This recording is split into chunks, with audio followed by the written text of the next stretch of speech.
A clínica psicanalítica com pais e bebês. Como se dá essa clínica? Qual é a demanda dos pais e do bebê? Qual a escuta que o psicanalista lança para esse bebê? Sobre tudo isso, vamos falar nessa live com a psicóloga Mariângela Almeida. Bem-vindos, Renata, Dona Boniteza, Aliete, Denise, Micaele, Nádia, sejam todos bem-vindos. Já aqui fazendo o aquecimento para a nossa conversa, Camila, vamos falar de uma escuta muito particular, muito delicada, que é a escuta do bebê. De onde parte esse pedido de escuta? Da família, do pediatra? Tem muitas curiosidades aí numa área tão específica e relativamente nova. Então vamos esperar o pessoal chegando.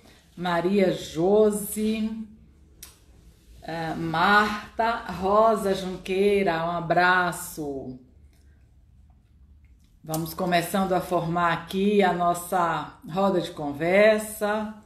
Carla Bezerra Lima, muito bem-vindos. Sheila.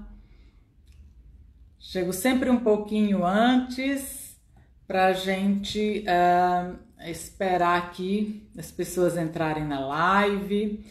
Gustavo, muito bem-vindo. Neves Andrade, boa tarde. Muito bom tê-los aqui para essa troca de ideias, refletir sobre um tema tão importante, tão delicado e, como já disse a nossa convidada, muito potente, que é a clínica de bebês e, consequentemente, dos seus pais. Então vamos lá. A próxima live agora será dia 21 de novembro, uma live que será a partir de perguntas que eu recebi num quiz sobre a formação em psicanálise e também sobre a prática clínica, né? Como é que é sair do divã para ir para trás do divã? Que escuta é essa? Vamos falar sobre tudo isso, 21 de novembro, no sábado. Eu espero vocês.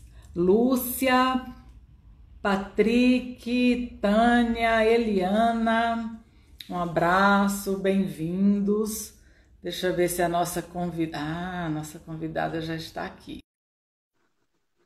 Bem-vinda, Cris.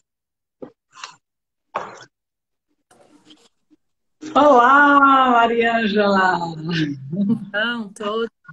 Vai, Ana, tudo bem? Tudo bom? Bem-vinda. Também, estou muito honrada de estar aqui com vocês.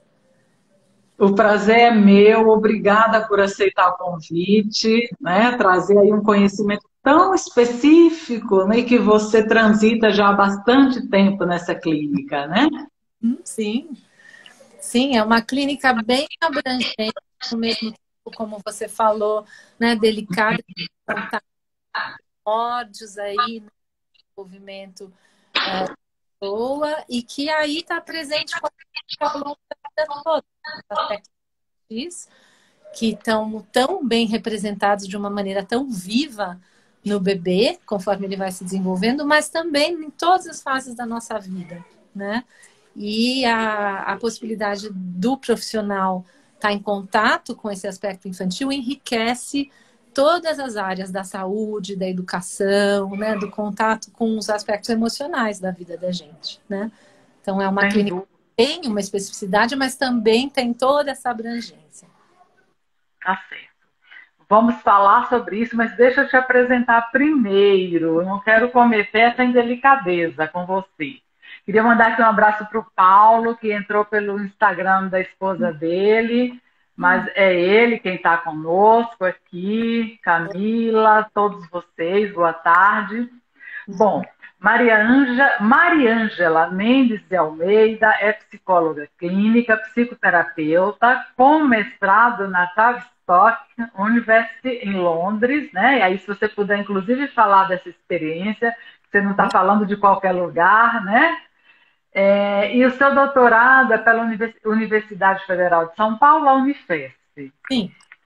Bom, você coordena um núcleo de atendimento de pais e bebês, justamente no Departamento de Pediatria da Unifesp. É membro filiado do Instituto de Psicanálise, então você está em formação na Sociedade Brasileira de Psicanálise, não é isso? Uhum.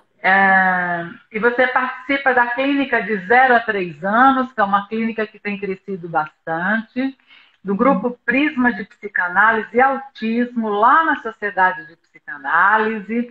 É docente e supervisora no curso Relação Pais e Bebês, da Observação à Intervenção, no SED Sapiência, que é outra importante referência no campo psicanalítico, na escola inglesa, inclusive, né? E é membro de associações internacionais de atenção ao bebê e à saúde psíquica da infância. É muita coisa. Uhum. Então, Bom, essas associações, acho que não é à toa que eu pus, não foi só para constar como sigla, mas é porque elas fazem muito parte de todo o aprofundamento que a gente está tendo nesse momento, né? Porque temos pessoas trabalhando com a tradição da observação de bebês, que fundamenta muito a prática para se deparar com essa clínica, né? Pessoas que vêm de uma tradição também mais britânica, mais francesa, que se unem nesse intento de trabalhar com o bebê, e é muito interessante que de diversas abordagens, na hora da clínica, muita coisa se associa e muita coisa conversa de uma maneira a promover a teoria a partir da experiência prática com o bebê. Então, isso também é uma empreitada muito interessante para nós profissionais, né? Vivenciar todo esse conhecimento sobre o infantil, que está presente em todos nós a todo momento, e que é tão curioso para a gente quando a gente trabalha, né, com as pessoas, ter esse contato com o impacto que reverbera na gente, não só com as áreas conscientes, ou então com aquelas que estão até reprimidas e que vêm através de aspectos que a gente já trabalha tanto na psicanálise, né? Também através dos lapsos, dos sonhos, mas também poder trabalhar com aquelas áreas ainda não constituídas, né? E que a gente, ao trabalhar com o bebê, ao observar o bebê nessa tradição da Esther Bick, né, da observação de bebês, a gente vai vendo se constituir no pouco a pouco da constituição dos vínculos também, né, da intersubjetividade. Então, é muito interessante essa abertura para o espaço do primitivo, das coisas que estão em constituição. E é isso que a gente trabalha muito na clínica e nos pilares para essa clínica, né? Você me pediu para falar um pouco da formação, né? Essa base de formação para mim veio dessa experiência em Londres, né? Que eu passei 6 anos lá em Londres pelo interesse justamente com estados primitivos da mente. Então fui fazer essa observação, essa formação pré-clínica, né? Que a gente chama, que são uma experiência de mais ou menos 2 anos e meio em observação de bebês na casa do bebê, onde a gente vai para justamente aprender a estar em contato com o impacto que a vivência com o bebê num contexto natural mostra para gente, e poder discutir isso com um grupo em supervisão depois de ter registrado aquela experiência. Então, essa base, que é o pilar que surgiu justamente na Clínica Tavistock em Londres, né? Numa época também que a questão depois, né, que a questão da criança estava sendo muito pensada em termos da criança de ser diferente do adulto, a criança não ser um mini adulto. A partir daí se abriu também um caminho importante para a psicoterapia das crianças e também, logo após, para as intervenções com o bebê, né? Então, da mesma... criança fala. Enquanto um sujeito, né? Isso mesmo. E o bebê, claro, ali na fonte primária de sua constituição. Exatamente, né? exatamente. E aí a possibilidade de estar em contato com isso via pesquisas, né? Que na época foram surgindo, desde Bowlby, a própria situação das crianças nos períodos de guerra, pessoas que viveram essa época depois começando a observar mais nas instituições também o brincar, né, das crianças pequenas, os bebês nas instituições de cuidado, como eles requisitavam esse acolhimento, né, todas as pesquisas do Spitz também, né, da questão da importância do vínculo humano. Então, a partir daí surgiu essa possibilidade do trabalho, tanto do pilar da intervenção, quanto dos trabalhos de intervenção e atividades clínicas com o bebê, que não podem deixar de incluir a participação dos cuidadores e dos pais, né? Então, nós trabalhamos com o bebê junto com os pais. Eu imagino aqui, né, essa experiência lá na Tavistock de observar os bebês de seu ambiente natural, o quanto suscita questões a partir dessa observação e permite, acho que, uma apropriação melhor da teoria, quando vocês voltam para a sala de aula, para a supervisão. Você pode falar um pouquinho disso? Com certeza, é esse o ponto. Você pegou exatamente o ponto do que suscita, do que pode suscitar essa experiência da observação de bebês, para ir encarnando, né, no aprendizado e na possibilidade da prática posterior, a experiência que o próprio bebê tem e vai tendo, né? Então, nessa experiência na Tavistock, a gente tem ao mesmo tempo a observação de bebês, que é estar na casa de uma família e observar os eventos que acontecem, as situações de circulação emocional que ocorrem lá, a plasticidade toda, tanto do bebê quanto das relações. Para vocês terem uma ideia, uma experiência super interessante, quando eu cheguei a observar um bebê nigeriano lá em Londres, né, que a gente procura um bebê numa situação comum doméstica para observar. E quando eu cheguei na casa da família que eu ia observar, já tinha falado por telefone, imediatamente eu fui recepcionada pela mãe que me pôs o bebê que eu ia observar no meu colo. Primeiro contato, né? Foi com o bebê no meu colo. E aí, a partir daí, aquela surpresa, mas justamente a ideia é essa: na observação de bebês, a gente está em contato com todas as surpresas que surgirem, e isso, essa situação de não prever, de não ter um pressuposto teórico, de não ter um roteiro pré-estabelecido, vai nos colocando em contato com todas as emoções que o bebê vive quando ele chega também, né? E a partir daí, enfim, teve 2 anos aí de contato, né, com essa família nigeriana, mas ao longo até desse trabalho, a gente tem também aulas de desenvolvimento, das últimas pesquisas em desenvolvimento, tem aulas dos teóricos importantes, Freud, Klein, Guion, e tem também observação de criança pequena e discussão de situação de trabalho, em que todos os trabalhos que as pessoas fazem em saúde, em educação ou em qualquer área de interesse pela natureza humana se reúnem para discutir os próprios trabalhos com essa visão da observação psicanalítica. Ao longo também desses módulos que se integram, eu fui pesquisar também, né, a questão do cultural, para pensar a questão do que é cultural e do que é universal nas relações pais-bebês, e vim a saber que na Nigéria e outros lugares, quando um visitante vai visitar uma família, oferecer o bebê a esse visitante é uma forma de bem recebê-lo. Então, aquele bebê no meu colo era boas-vindas para a observação, né? Eu não sabia disso teoricamente, mas o que eu senti naquele momento foi justamente o quanto essa família estava me recebendo, me confiando o bebê para uma pessoa que eles não conheciam, que eles não tinham ideia, e a gente foi construindo junto o que significava ali aquele olhar para um bebê, todas as situações que eles viveram ao longo de 2 anos, né? Então, eu gosto de pensar nessa imagem porque eu acho que representa muito essa situação desse encontro, né, entre o bebê e o contexto que está recebendo esse bebê, né, e o olhar psicanalítico da observação que a gente pode ter. E, assim, o contato na Tavistock até hoje me alimenta muito. A Tavistock está fazendo 100 anos. Esse mês, no dia 25 fez. Então, eu estou nesse clima também de comemorar essa influência em mim e contatos com as pessoas agora, né, no online, esse contato fica também possível, mas com mais frequência. Mas isso é Sim, muito interessante, muito importante, porque é o pilar de uma formação, né?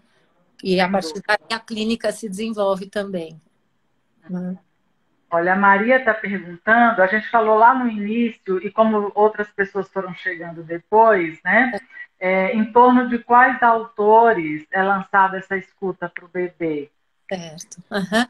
Então, eu venho de uma vertente britânica, né? Falei dessa formação britânica, então, que os autores dessa formação pré-clínica mais significativos, Freud sempre, né?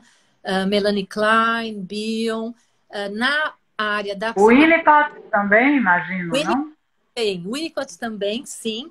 Uh, particularmente para mim, que tenho uma formação psicoterapêutica bem neocleiniana, então a gente tem também o contato com outros autores para os quais a questão da contratransferência, né, de um trabalho com esse impacto emocional que a gente tem no contato com o paciente, o quanto a escuta é modulada pelos aspectos que a gente vai depurando do nosso próprio impacto. Então, a nível de clínica, eu defino esses autores como básicos, mas é claro que a tradição, né, britânica e do Winnicott é muito próximo da própria contribuição da Melanie Klein, né? A nível Sim. da formação britânica, a gente tem os grupos, né? O grupo intermediário, o grupo freudiano, o grupo kleiniano, e o Winnicott como parte desse grande grupo, do grupo intermediário aí, que não é nem agora a gente sabe, e isso é importante nos bebês. Essas tradições teóricas se congregam muito no trabalho com os bebês. E o Winnicott é um autor também muito interessante nesse momento agora, quando a gente pensa em todo o trabalho com os aspectos primitivos que ele desenvolveu, além de ser pediatra e já trazer no Sim. próprio bojo da experiência psicanalítica o contato com os aspectos do desenvolvimento inicial e da consulta terapêutica, né? Também outra base importante para a intervenção na relação pais-bebês, para os trabalhos em psicoterapia pais-criança. Então, existem sim todos esses autores participando. Eu estou falando mais, que é onde eu tenho mais proximidade, da tradição britânica, mas tem uma outra tradição importantíssima, né, para a constituição dessa prática da psicoterapia pais-bebês, que é a tradição francesa, né, que vem a partir de pessoas que trabalharam a partir do Lacan, do Lebovici, que também levou à frente a ideia da consulta terapêutica, de pessoas da França que também transitavam, né, entre Inglaterra e França, aprofundando os ensinamentos da Esther Bick, como a Geneviève Hague na França, e o grande grupo também, atualmente, em torno da Marie-Christine Lasnik, que trabalha muito também com a clínica Pais Bebês e a clínica Precocíssima. Então, eu estava falando dessas associações, uma delas é justamente a RIEP, a CIPA, né, que agregam muitas pessoas dessas dois grupos, né, e eu aí me agrego a RIEP também com a Lasnik, onde muita gente tem trabalhado bastante com essas fases iniciais do desenvolvimento, né, e com a possibilidade de intervir precocissimamente.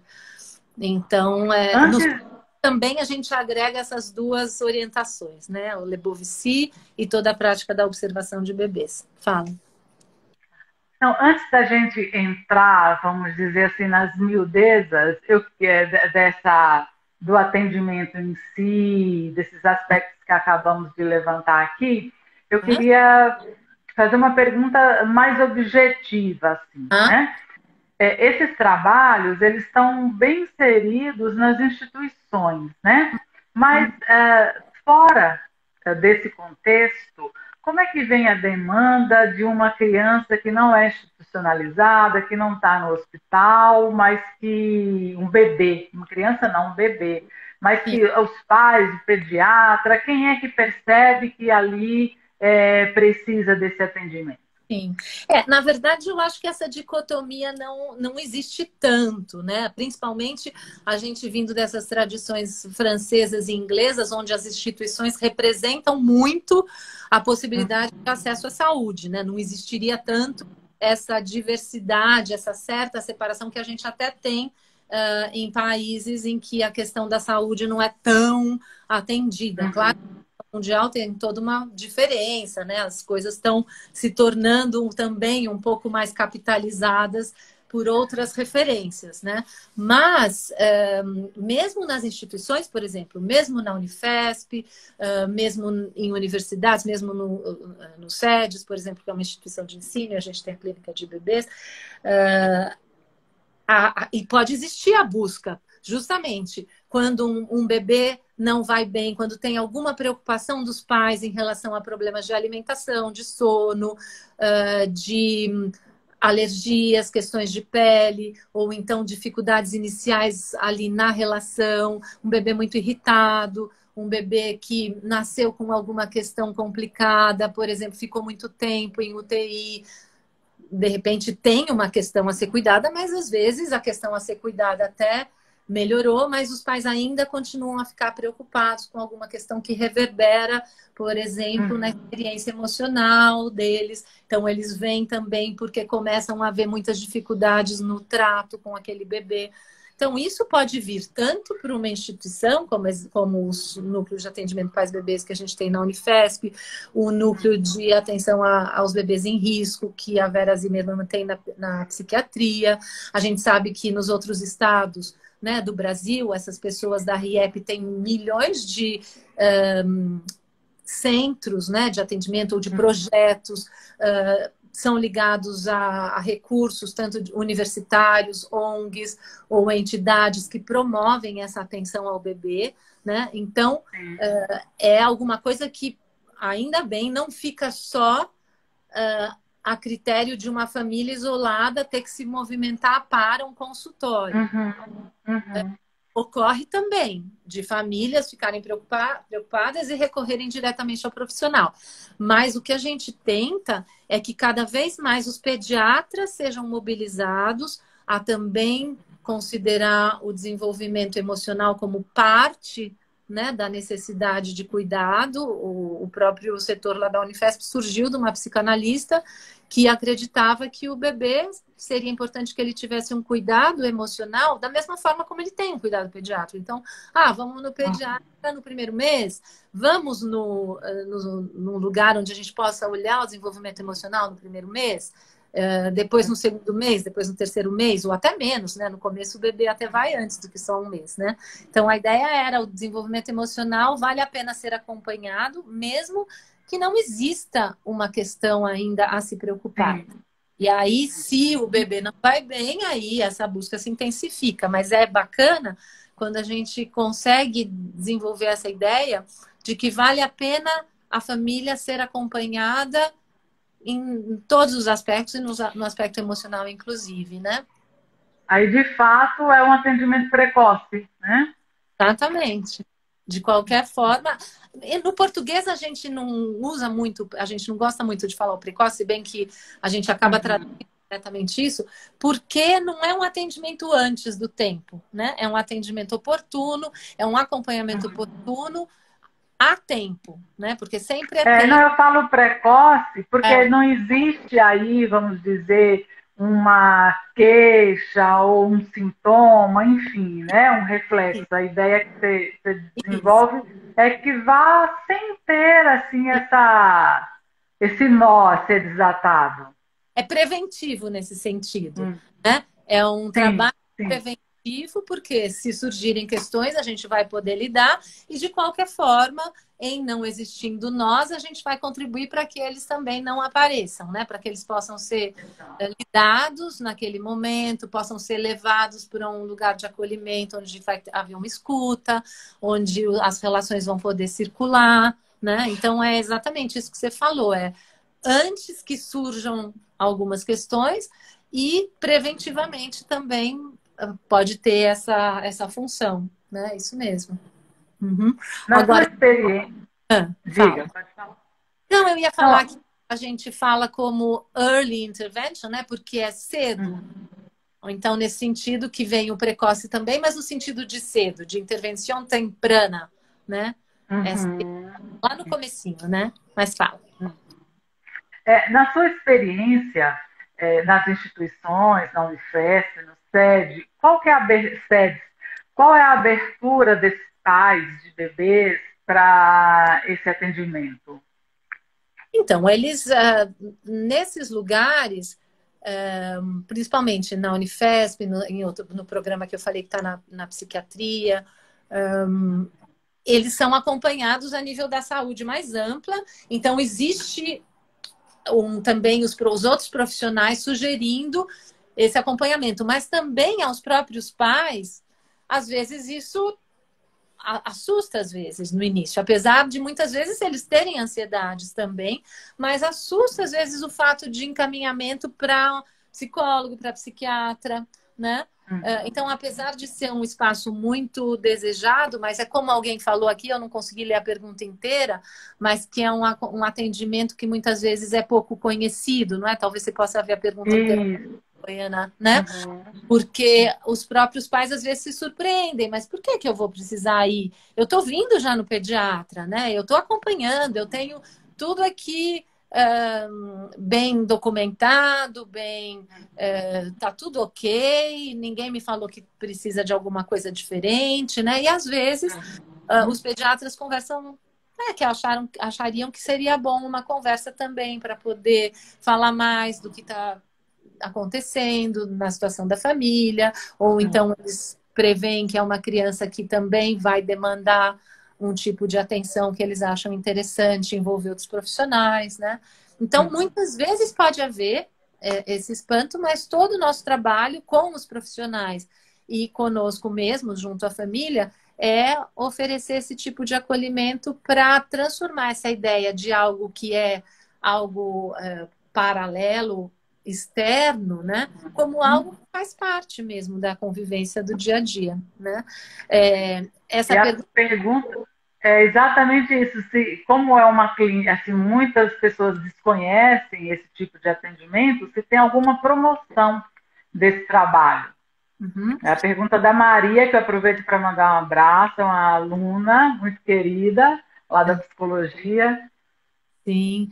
Então, nós vivemos tentando divulgar esse nosso trabalho, né? É um trabalho que a gente chama de formiguinha também, né? Porque é nos espaços de cada um, mas tem todos esses trabalhos importantíssimos que foram desenvolvidos, mas que às vezes dentro das nossas próprias instituições psicanalíticas também precisa ser mais conhecido. E a gente trabalha bastante para isso também. Uma via de divulgação é justamente esse aspecto primitivo nos adultos, né? Então, muitos psicanalistas têm valorizado bastante, e até em termos de produção conceitual, o que as pessoas que trabalham com as pesquisas com bebês, com o atendimento de bebês, trazem em termos da clínica e das publicações. Agora, as divulgações a gente faz em coisas como essa aqui, por exemplo, né? Como jornadas, e coisas escritas, mas faz parte do nosso desafio fazer com que isso não fique só algo que é relacionado só a bebês quando tem alguma grande preocupação, ou então como uma forma de fazer uma avaliação rápida se esse bebê tem problema, né? Isso nos preocupa bastante. Que pode ter uma certa divulgação, que seja como a que ocorre nesse momento contemporâneo, que vocês devem estar tendo essa experiência de crianças cada vez menores, né, chegarem ao consultório, né? E essa questão também da dificuldade de contato, crianças cada vez menores com questões de apego a telas, de crianças com situações de não estarem tão ligadas às relações humanas, né? Isso aumentou bastante, e aumentou por várias questões, né? Até a própria atenção maior a isso, mas é fato, entre todas as situações clínicas, que essas crianças estão chegando muito cedo a nós. E aí existe uma grande divulgação disso, né? Só que nos preocupa também uma divulgação que vá nesse sentido, né? Precisamos observar mais cedo, precisamos detectar mais cedo, então vamos ficar de olho se a criança está olhando mais do que 5 segundos, porque se ela olhar menos que 5 segundos, ou exatamente o número que está nas escalas, eu não estou dizendo o número exato, mas se ela olhar menos, isso é uma criança que tem problema, então aí sim precisamos levá-la, né? A nossa forma de ver a questão é muito mais em termos de valorizar o acompanhamento do desenvolvimento emocional desse bebê. Né? Então, a gente tem a caderneta do bebê a nível público, que facilita com que os profissionais possam observar o desenvolvimento e cuidar do desenvolvimento emocional. Essa divulgação para as famílias e para os profissionais também dessa clínica dos bebês, não no sentido de detecção de aspectos de risco que são como tica aqui, né? E ver que essa criança tem problema, né? Por exemplo, a questão do autismo. Então, a gente gostaria de divulgar também essa visão mais humanizada e mais abrangente do que uma visão psicopatologizante, né? E psiquiátrica. Olha só, você foi falando aí e me veio aqui uma compreensão, né? É quase como se o trabalho nessa área, em alguma medida, claro, fosse avisar aos pais que existe vida psíquica dentro desse bebê, né? Sim. E uma coisa que me chama muita atenção aqui, agora eu estou associando coisas, é que toda a campanha da Unesco em relação à amamentação, ela é centrada nos nutrientes que o leite transmite, né? Como se uma redução da amamentação, que é um aspecto importante, sem dúvida nenhuma, mas vai muito além disso. Né? Então parece que esse trabalho ainda é de dizer que, olha, essa casa é habitada. Sim, sim. É muito importante isso, Ana. A possibilidade de ser divulgado esse tipo de olhar, né, que o olhar psicanalítico tanto promove. Essa outra pessoa aqui que está falando da divulgação em escolas e centros de educação infantil também, acho que vai nessa mesma linha, né, porque o nosso olhar é não só em termos de saúde, digamos, saúde e doença, né, então um olhar via doença, mas um olhar via o acompanhamento da saúde. Então, os outros espaços, como o Centro de Educação Infantil, escolas, né, são locais que realmente acompanham também, né, essa criança e esse bebê. Cada vez mais a gente sabe do afluxo de bebês, as creches, né, acompanhamentos também em lugares que possam ajudar as famílias, né, nesse cuidado. E a gente tem no curso do SEDES, por exemplo, que é baseado no objetivo dos cursos pré-clínicos na Tavistock também, não são só alunos psicólogos e psiquiatras, são alunos que estão justamente nesses espaços que vocês estão falando. Então, uma ótima... Enfermeira, né? O médico, o professor. Isso, uma ótima forma de divulgação é a transmissão e a formação, né? Em que a gente possa estar transmitindo esse olhar também para o bebê do profissional, né? O profissional que vai aprendendo desde o início, lá na Unifesp também com os pediatras, a mesma coisa. Então, a gente tem proximidade com os residentes, com os médicos, desde os primeiros anos de formação. A ideia é que o profissional, desde bebê, na sua prática, vá desenvolvendo esse olhar para os aspectos emocionais e psíquicos, né? E aí também, ontem a gente estava tendo uma aula, foi bem interessante, porque os mesmos instrumentos que a gente usa na intervenção, uma moça que trabalha na escola foi se dando conta que ela também, de certa forma, claro que de uma maneira diferente, mas ela usa instrumentos também que podem ser muito beneficiados por esse olhar. Por exemplo, uma criança que chegou na escola... dizendo, né? Teve uma situação de conflito lá entre as crianças e eles estavam brigando porque um queria que emprestasse e o outro falava assim, tem que emprestar, tem que emprestar. E aí a criança emprestar um brinquedo para o outro, né? E aí uma das crianças falava assim, tem que emprestar, mas eu não quero, mas eu não quero emprestar. Então a educadora estava dizendo, né? Que a própria situação dela não tomar isso como algo que ela vai resolver assim de uma forma objetiva e dizer, não, agora você tem que emprestar, ou você empresta uma vez, depois o outro empresta outra vez. pode até ser dito de um jeito bem compreensivo, mas ela passou a pensar, né, por que que essa criança que está dizendo tem que emprestar, mas eu não quero, né?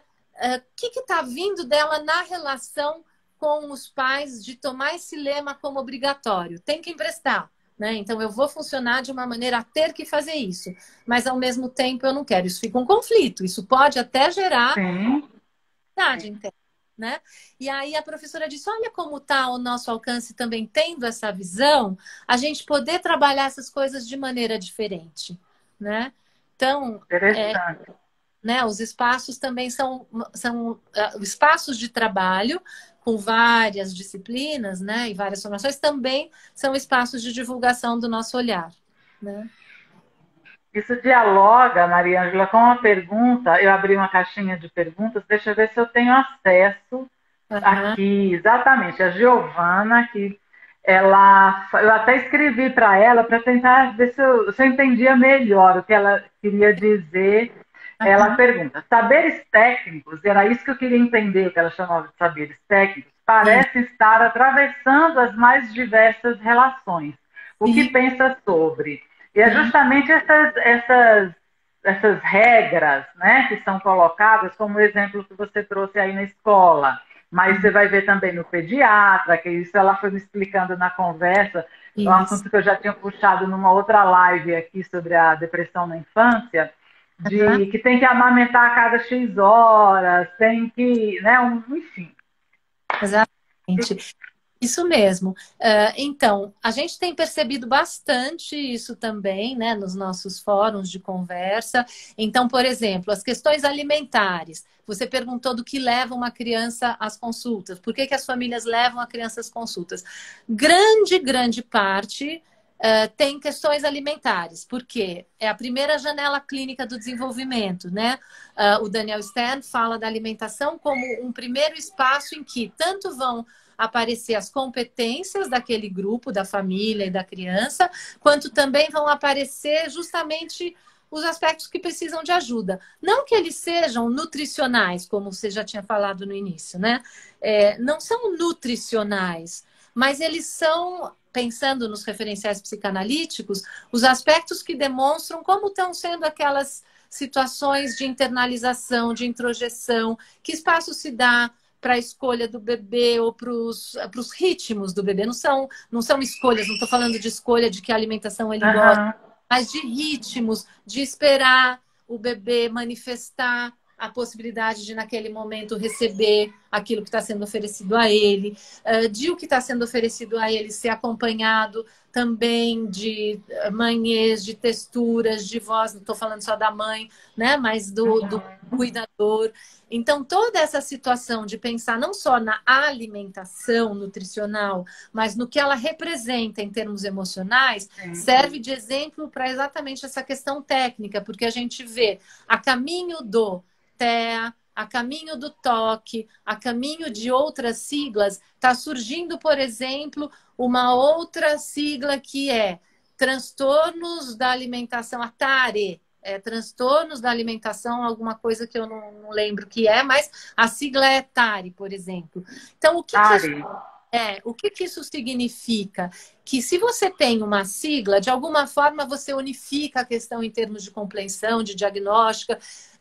Isso pode até ser defendido em termos, por exemplo, de pesquisas. Agora a gente está falando muito dessa coisa da telemedicina, né? Da facilitação da comunicação entre os profissionais, mas é uma certa abertura de caminho para que dificuldades alimentares que são tão particulares, né, na situação do bebê e são tão também demandantes de situações de ansiedade e situações de resoluções que às vezes se resolvem pela ansiedade, mas que também, se você tem profissionais acompanhando, tanto a nível pediátrico quanto de intervenção pais-bebês, descortinam, né, tantas questões transgeracionais, tantas questões de dificuldades do bebê, como elas são toleradas pelos pais, como os pais também conseguem aguardar que o bebê também se manifeste como sujeito, tantas coisas, né?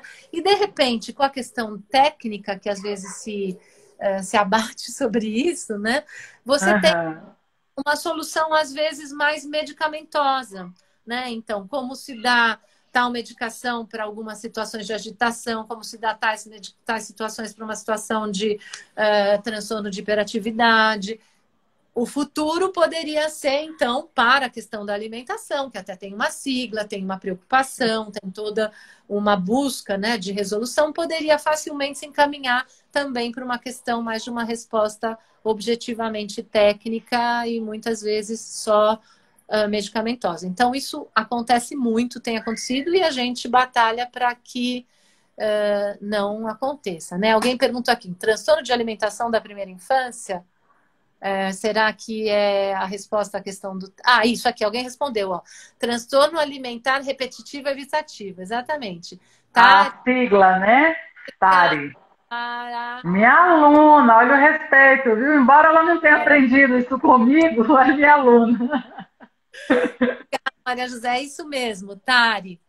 E então, a gente tem se preocupado bastante com isso. O meu trabalho lá da TAVES, estou aqui depois continuado aqui, foi a respeito de questões alimentares como janela clínica das relações iniciais pais-criança. Eu fiquei na faixa de 0 a 18, né? Mas a gente vê isso se ampliar depois também e se intensificar até também quando a criança começa com a questão seletiva, né?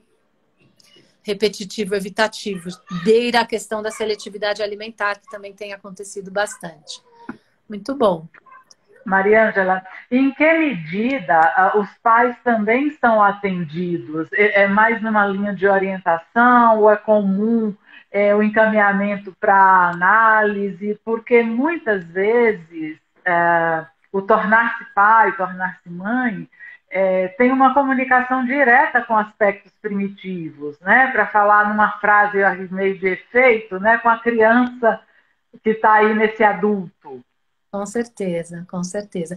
Então, essa é uma clínica que surgiu justamente da ideia de se atender conjuntamente, né? Então, lá nos primórdios, né, além dessas tradições que eu falei aqui, uma outra tradição interessante, pioneira, né, da clínica com pais e bebês, veio da Selma Freiberg, lá nos Estados Unidos, em que ela atendia psicanaliticamente pais. Né? Quer dizer, ela atendia psicanaliticamente mulheres, né, com questões psiquiátricas graves, entre outras coisas. Ela atendia também num centro de saúde. E essas mulheres, quando ficavam grávidas, nascia o bebê.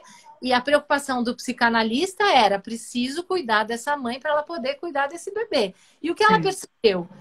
Quando eu tiver terminado o trabalho com essa mãe, o bebê dela já tem 4 anos, né? Então, o que a gente faz com este bebê e com essa mãe para facilitar essa relação?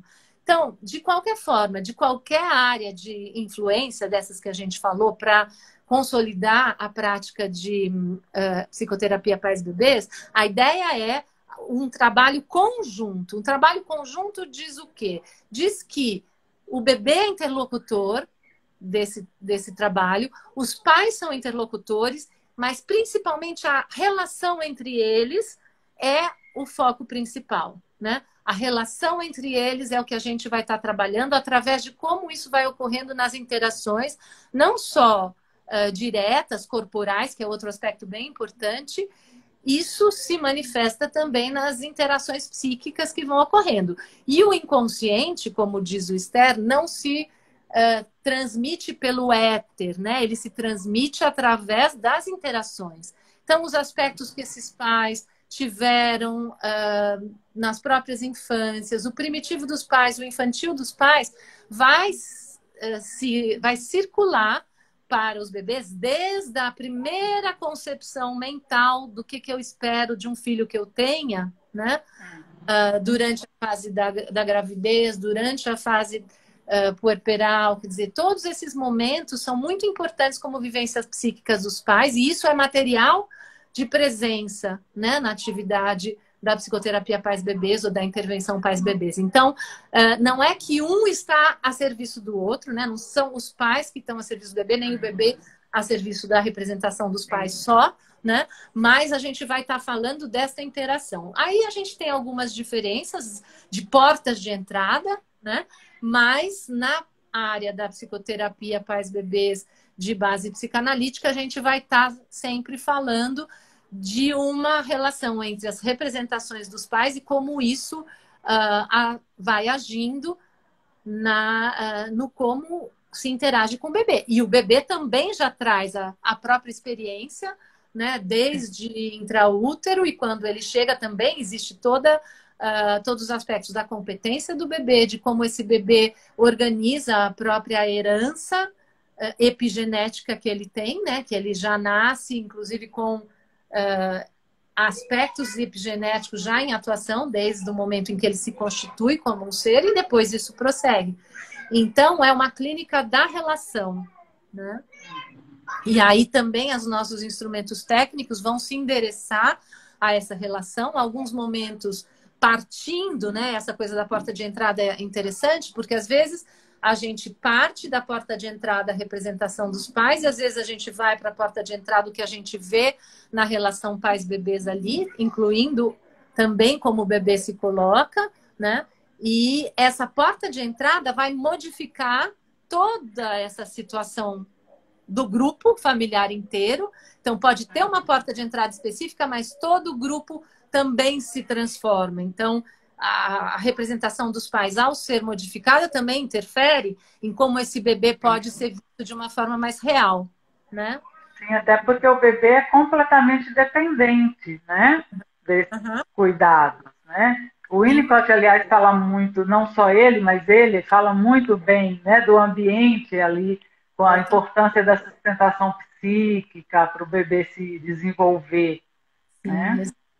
Exatamente. E por isso que, como instrumento, a gente, na hora do atendimento, vai fazer conversar as manifestações não verbais, tanto do bebê quanto do infantil dos pais, o lúdico, né, no bebê, que, como mostra o Goze, está presente desde o início, nas primeiras brincadeiras do bebê, desde a mamada, né? Então, o bebê já brinca desde muito cedo. Então, as formas do bebê se demonstrar na consulta e se colocar vão também conversando com o relato dos pais. Isso é muito legal para outros profissionais, porque às vezes na pediatria a gente vê isso com os residentes, eles estão ali diante do bebê e dos pais, com quem que eles vão falar? Em geral, eles pedem para o pai relatar o que está acontecendo, né? Mas é muito interessante quando você começa a perguntar para os residentes, mas e aí, o que vocês estão observando? O que vocês estão vendo nesse bebê? Eles estão conversando com o bebê também. Nem digo de falar com o bebê. Eles estão recebendo do bebê uma série de percepções, só que eles muitas vezes não consideram isso como conteúdo importante ou como competência, nem do bebê, nem deles. Isso que é mais importante. Eles têm uma competência também, os profissionais, os pediatras, os profissionais de escola, de creche, têm uma competência de ser impactados pelos bebês e também observar. E muitas vezes isso precisa ser ajudado a ser considerado instrumento também, né? Então, isso é muito importante. Como o bebê também conversa, né, nessa relação com a gente e na família também, quando ele é trazido pelos pais, né? Sim. Vamos falar um pouco, tem algumas perguntas aqui, mas acho que eu queria pedir para você falar um pouco do seu trabalho na Unifesp. Como é que ele acontece? Tá. Então, nós temos um grupo que no momento conta com vários profissionais, né? Não só psicólogos e pediatras. No momento a gente tem fonoaudióloga, tem enfermeira que trabalha com essa vertente do olhar para a família, pediatras e psicólogos. Então, a gente tem um trabalho de receber as famílias que chegam a gente no núcleo de atendimento pais-bebês. Elas podem vir tanto de dentro do hospital quanto da comunidade. Nós recebemos todas as famílias que nos chegam, não é? De 0 a 4 anos. Nós consideramos o trabalho com crianças pequenas muito próximo do trabalho inicial com pais e bebês. E aí nós vemos essa família no momento, depois de ter ficado um tempo trabalhando mais online, a gente retomou, né, a possibilidade, pelo menos, da triagem ser feita presencialmente. E aí, a nossa primeira consulta é muito com esses referenciais que a gente falou aqui, né? Nós não fazemos de imediato uma anamnese que é pré-determinada, nós preferimos conhecer a família da maneira como ela se apresenta a gente. Essa forma de trabalho que eu estou falando é também aplicada na Clínica 0 a 3 da Sociedade de Psicanálise, né? A gente tem também esse serviço de bebês em risco na psiquiatria, que faz também uma avaliação psicológica detalhada também da questão do desenvolvimento da criança, lá com a Vera Zimmermann, e tem outros profissionais também, musicoterapeuta, TO, e trabalha muito com residência. A gente tem também uma participação de trabalhos parceiros. Se a criança, por exemplo, nos chega na triagem e precisa de um trabalho mais detalhado, a gente tem a possibilidade de fazer esses encaminhamentos. Se ele permanece com a gente, ou se a gente acha que a gente pode fazer um trabalho de intervenção para fazer circular a questão sintomática, né, a gente combina que essa criança retorne. Nós também gostamos, como é a tradição do Lebovici, e a gente faz isso também na Clínica 0 a 3, de propor para os pais, se eles concordarem, de fazer uma filmagem num segundo momento com a família, porque isso permite que a gente veja a microscopia do que acontece nas relações, né? Que é bem interessante nesse trabalho. E isso pode ser interessante tanto para formação e para ensino, e às vezes isso nos dá também um elemento importante para trabalhar com a família, né? Eu digo às vezes porque a gente usa a questão do filme mais ou menos diretamente, né? Isso não é uma prerrogativa do trabalho psicanalítico, até é uma questão bem polêmica. Mas a gente... mas desculpa interromper, mas não é só a clínica de 0 a 3 anos, na psicanálise, que já usa a filmagem. A clínica intercultural também, na psicanálise, usa lá na França, né? Os atendimentos com os estrangeiros, refugiados. Então, a gente tem na Clínica 0 a 3 da Sociedade, a gente tem um braço que é a clínica transcultural, né? E a gente sabe que a Morro trabalha muito com essas Isso. É muito interessante, né? E a partir da ressonância mesmo no grande grupo e na mente das várias pessoas que vai surgindo material ali a ser trabalhado. Então, essas clínicas, a Morro, por exemplo, é do grupo do Lebovici, que o curso que a gente fez justamente de filmar as nossas sessões e fazer uma circulação da sessão de cada país e a partir daí aprofundar. Isso foi lá atrás, quando ainda nem existia online, nem existia WhatsApp, nem era uma coisa assim muito de filmar mesmo com os recursos antigos. Aquela nem sei como chamava aquela coisa de interconexão entre os países por um telefonão assim que a gente se falava. Então é interessante porque até tem mesmo, né, também a questão até da teleanálise na tela, enfim, essas coisas também foram se desenvolvendo, né? Mas tem também uma tradição da psicanálise que é importante, que é bem próxima do trabalho com bebês e da clínica, que é a tradição da importância da internalização pelo psicanalista das cenas clínicas, né? Então, a gente não vai estar preso àquilo que a gente vê sensorialmente na realidade, né? Isso não vai ser uma forma de já configurar o que é o objetivo, né? Mas a gente vai também, no contato com o paciente, a gente está também sonhando o paciente, né? Ou o que ele nos impacta é que vai formar as imagens internas. Então, a gente faz muito esse mesmo trabalho, mas também utilizando como a gente pode também fazer uma reverie, por exemplo, do que a gente vê na cena e discutir entre várias pessoas, né? E fazer como o Stern faz de microscopia bem, não é quadro a quadro, porque a gente não está com uma máquina ali que vai parando, mas o nosso olhar fica muito mais detalhado também, né? E muito mais microscópico para ver. Então, a gente vê na reunião, por exemplo, a gente tem a reunião toda vez depois da triagem, aí a gente discute os atendimentos e aí propõe situações breves, que é outra coisa importante que o Stern fala, que a clínica de bebês ela é serial, breve serial, não quer dizer que ela é um atendimento que necessariamente tem que ser de X atendimentos, mas o que a gente vê de comum entre as várias formas de trabalho é que ele tem uma certa brevidade serial, ou seja, ele ocorre num determinado momento da relação dos pais com a criança e é uma clínica que fortalece muito a competência da família também para lidar com as situações de saúde e de resiliência, né? Então, num outro momento, essa família fez algumas sessões, se de certa forma se fortalece nos recursos infantis, tanto dos bebês quanto dos pais, e num outro momento pode até retornar também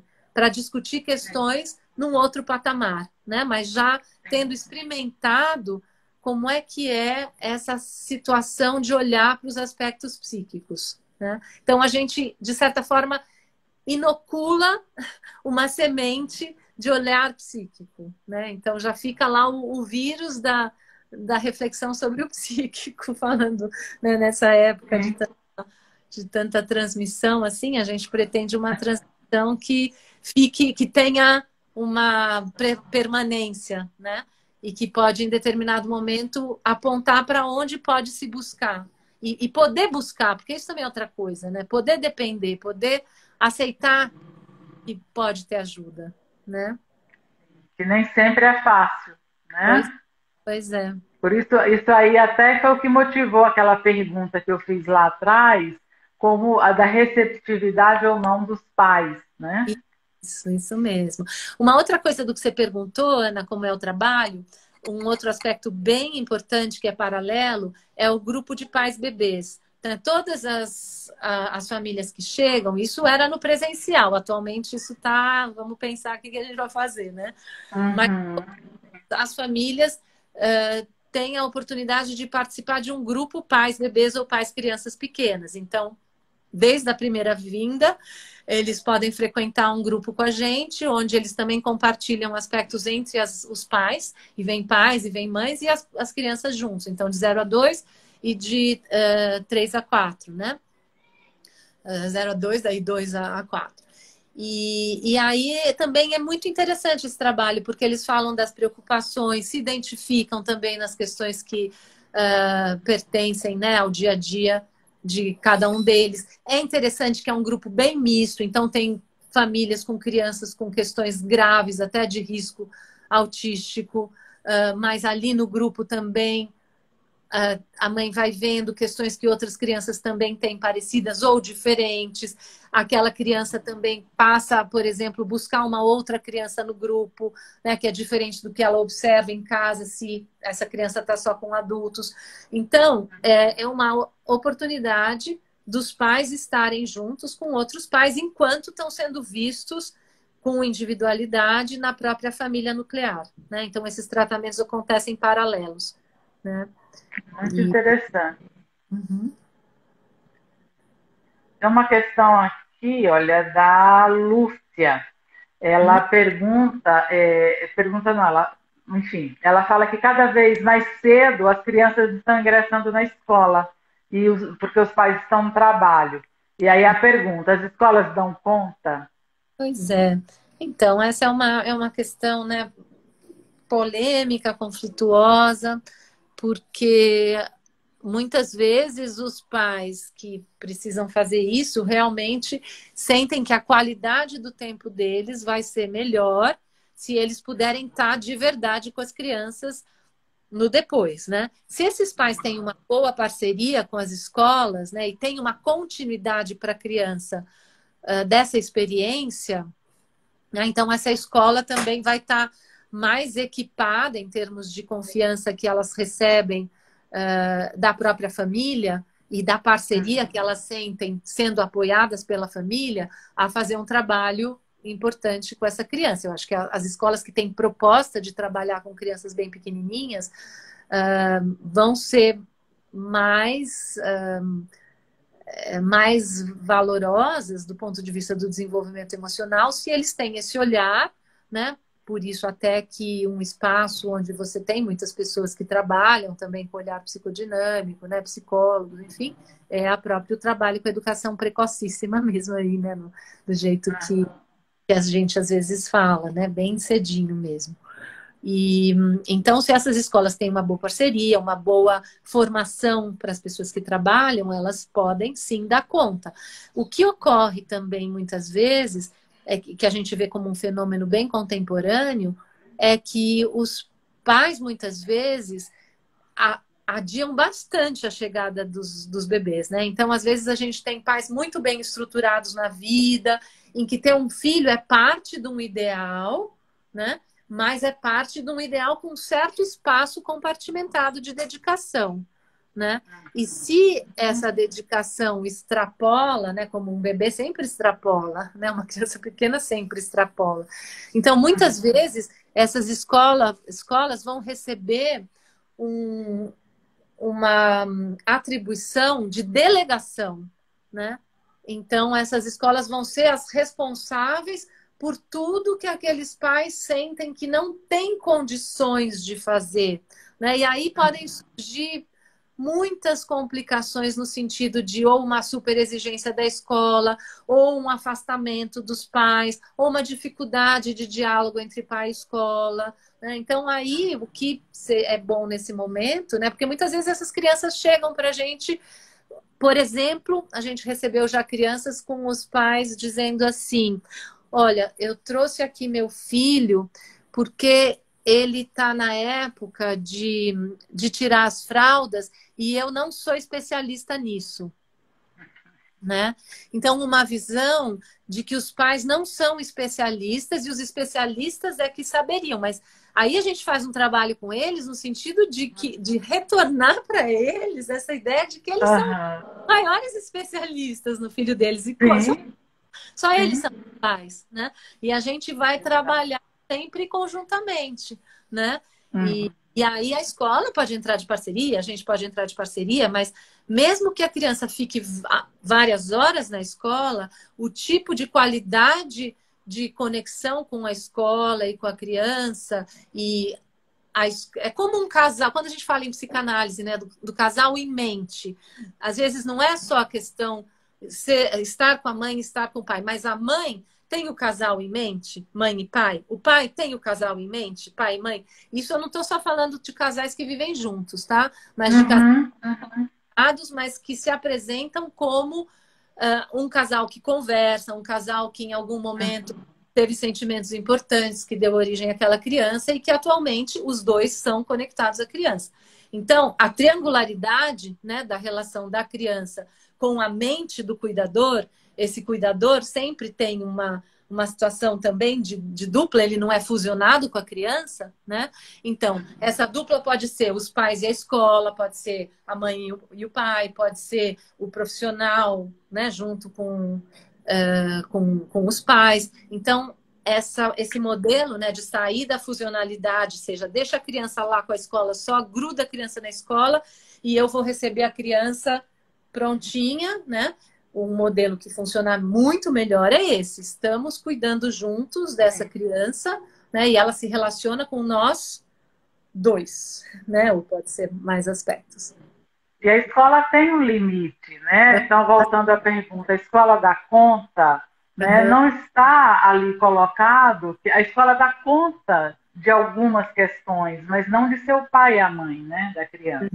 Isso.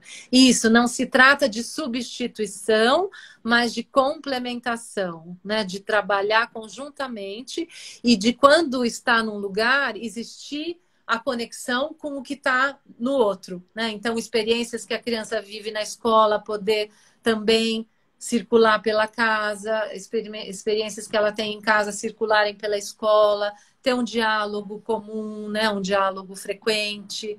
Isso é muito importante. E nesse ponto, o psicanalista, a pessoa que trabalha com os bebês, também pode ser bem interessante, né? Se existe uma instituição envolvida e depois, mais tarde, a questão da escola para crianças cada vez menor, né? A gente vê cada vez mais a importância desses diálogos também transdisciplinares aí, né? Nesse aspecto.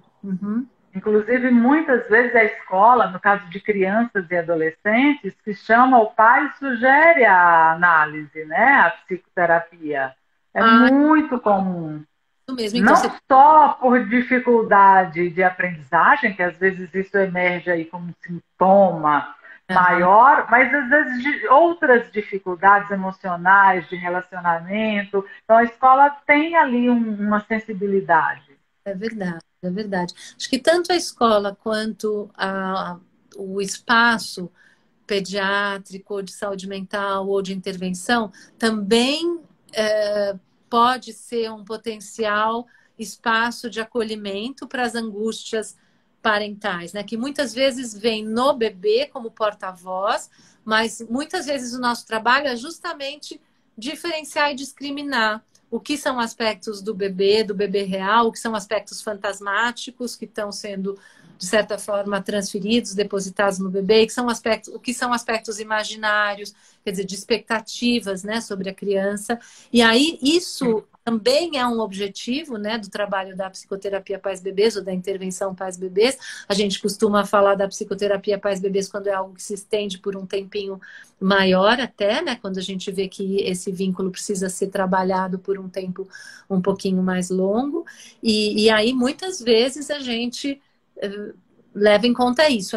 Ou às vezes os pais pedem também, né, Ana? Os pais podem dizer, olha, eu estou vendo, ou a gente vê que mudou a circulação do sintoma, o sintoma não está mais aparecendo, né, como necessidade de comunicação, de algum aspecto que merece atenção, mas os pais aí, ao sentir isso, percebem que eles mesmos se beneficiariam. Eles tiveram um certo modelo ali de acolhimento, e aí eles se sentem mais seguros para solicitar, né? Isso Que às não vezes. foi ameaçador, né? Eles Isso, puderam perceber que não foi ameaçador. exatamente. Isso aí pode acontecer conjuntamente ou como um desdobramento posterior. Né? Acontece bastante, mas muitas vezes, quando são sintomas menos arraigados, a própria intervenção pais-bebês pode dar conta dessa maneira mais focal, como a gente falou, né?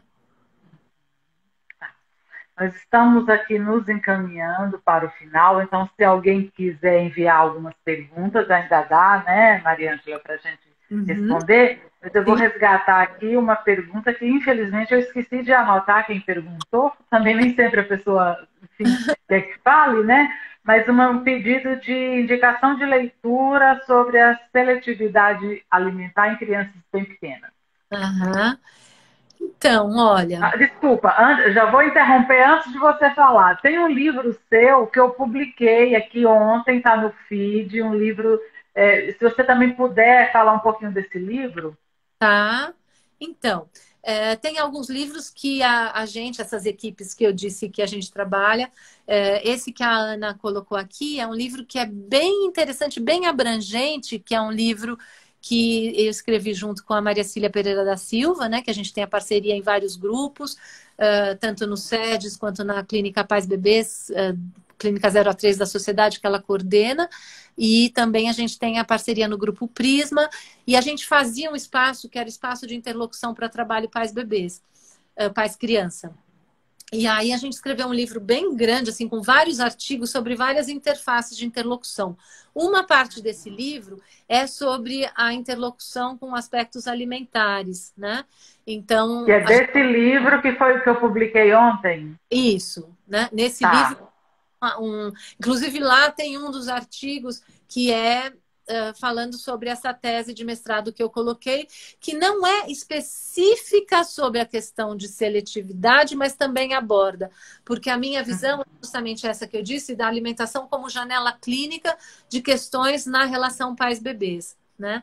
Então, eu acho que seria legal ela dar uma olhada, tem esse meu artigo e tem de outras pessoas, inclusive tem um artigo belíssimo da Jean Maganha, que é da Clínica Tavso, que foi a minha supervisora de observação de bebês e que eu continuo com contato até hoje com ela. Ela é especializadíssima na questão dos transtornos alimentares e tem essa experiência de observação de bebês também, mas ela trabalha também muito com adolescentes anoréxicas, bulímicas e traz esse conhecimento de encontro da questão alimentar aí de jovens com a questão alimentar nas crianças menores também, e observação de crianças menores em observação de bebês. Então, é muito legal como um aperitivo, né? Eu gosto de falar, quando escrevo os artigos de alimentação, falar em termos alimentares. Então, como aperitivo, esse livro é muito legal.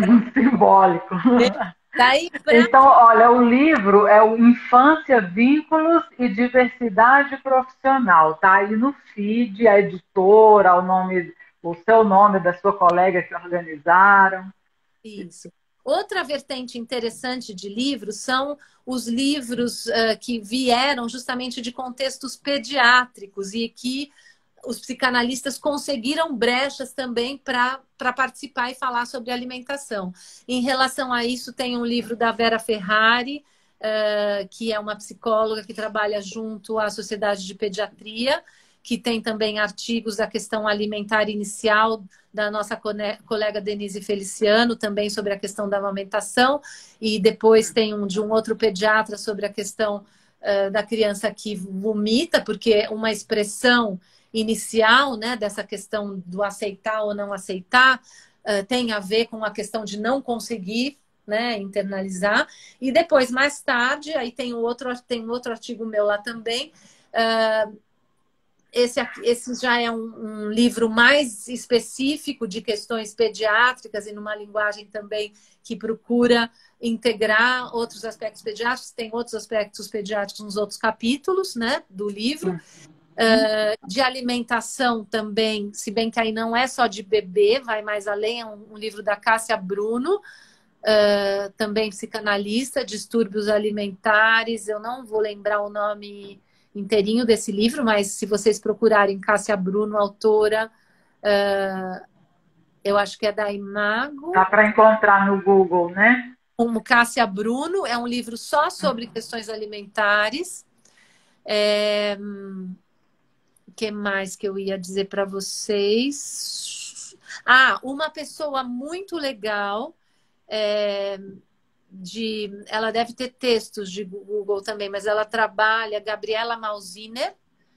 Ela esteve aqui fazendo uma live comigo sobre os transtornos alimentares. A live está aí disponível, inclusive. Então, eu acho que é uma pessoa legal para vocês buscarem coisas dela, lembrarem da live, porque ela trabalha junto. Não, desculpa, a live dela foi sobre adolescência. A outra live da Patrícia, que foi sobre os transtornos alimentares.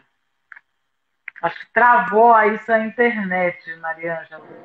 Oi, voltou. Eu tô botando na tomada. Tô botando na tomada. Tá. Nossa, você me lembrou bem, hein, de olhar aqui também minha bateria.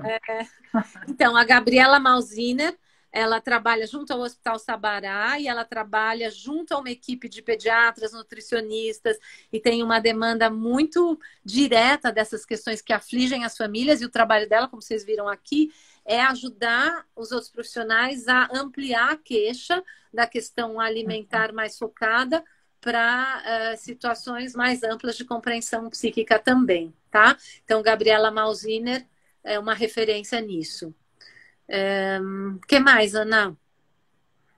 Não, eu acho que é isso. Aí tem várias pessoas nos agradecendo, a Rose, a Giovana, a Rosa, a Maria, a querida que está sempre aqui, falando que gostaram muito do tema.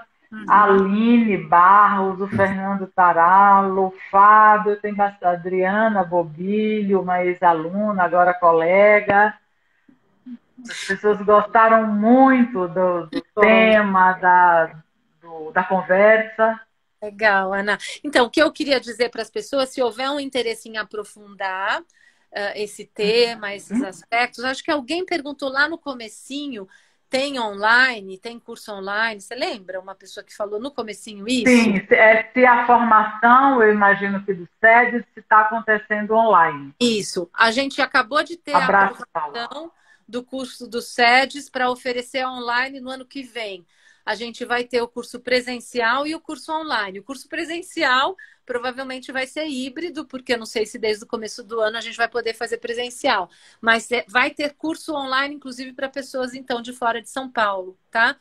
Na Unifesp a gente tem um curso também todo ano de formação, que é bem mais abrangente do que só o trabalho com bebês, abrange o trabalho nos hospitais, no hospital, né? O trabalho nos ambulatórios, o trabalho com os outros departamentos dentro do hospital, não só a pediatria. Então, é bem interessante. Tem essa possibilidade, então, na Unifesp e no curso do SEDES e também a própria Sociedade de Psicanálise, as pessoas que eventualmente tenham interesse de acompanhar os eventos, né, que a gente está sempre também fazendo formas de tem formação no Sinapse, que é um curso que é oferecido não só para pessoas que querem fazer psicanálise mais a longo prazo, mas que querem ter uma ideia de como é a formação psicanalítica. Existe o curso do Sinapsia. E como na tradição da Tavistock também, a gente procura fazer atividades que abranjam outras profissões e que se favoreçam também do olhar psicanalítico. Isso está presente Sim. em todas essas iniciativas. Tá? E os grupos ligados à LASNIC também, né? Vocês têm visto. Também você trouxe gente da RIEP, né, Ana? Não trouxe? Do grupo da LASNIC? Da RIEP? Não, Aham. não, acho que Tá, não. Mas a tá. Lasnik está bem atuante aqui no Isso, Instagram, né? Com isso.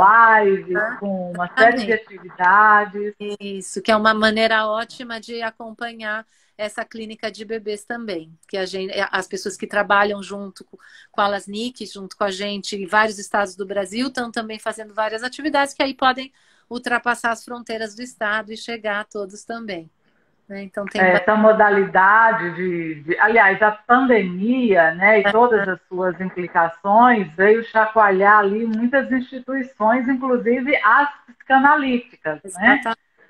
Então, essa questão da formação online, não online, quer dizer, aí está sendo repensada e algumas mudanças eu acho que vão ficar aí. A gente só Claro, não sabe a medida, né? O verdade, grau. verdade, Ana. Muito bom. Para mim também foi muito bom dialogar com você e com as perguntas das pessoas, alguns conhecidos, queria agradecer a presença, outras pessoas que eu fiquei conhecendo pelas coisas que falaram, que achei bem interessante. E acho que vamos nos acompanhando, né? Exatamente. Muito obrigada, Mariângela. Foi assim, uma conversa maravilhosa, esclarecedora. Fica aí, acho que pode também ajudar as pessoas que já estavam se aproximando, mas não, né, agora tem uma ideia um pouco mais ampla dessa clínica de 0 a 3 anos. E a ideia desse espaço é exatamente esse, promover o debate, a reflexão. Então, a casa é sua, quando quiser voltar. Você falou ali dos aspectos culturais. Cultura é um tema que eu também me dedico. Se a Tá. gente podia pensar em alguma coisa para o próximo ano, nessa linha, seria um prazer. Claro, claro. Os grupos que fazem a clínica transcultural dentro desses espaços que eu falei são muito interessantes, né? Tanto o da Clínica 0 a 3 quanto a Habitare, que a Tereza também participa no nosso grupo do SEDES. Então, tanto a Cecília quanto a Tereza tem uma especialização grande nesse aspecto da transculturalidade. Então, a gente também inclui a discussão do trabalho da Marie-Rose Moreau, que é bem interessante, né, nesse campo. É muito, Sim. muito bom. Eu agradeço a todos e a live já fica salva a seguir e na terça-feira vai para o YouTube também. Tá bom? Muito Muito obrigada. obrigado, Ana. Obrigado a todos, então. E até uma outra hora para todos. Obrigado por essa atenção ao bebê. Eu brinco que eu sou bebê nessas tecnologias, estava super nervosa, se ia dar tudo certo, né? Então já cresci mais um pouquinho depois de Mas as lives são assim, depois da primeira, agora você vai Mas tranquilo. no YouTube com eu tendo que ligar tudo, assim, a minha colega ajudava lá no SEDES, mas aqui catei a filha e tal, mas agora estou me sentindo mais confiante também. Obrigada pelo teu apoio também, Ana. Imagina, um abraço, obrigada. Beijo Tchau, para tchau, pessoal. vocês. Tchau, tchau. Até. É.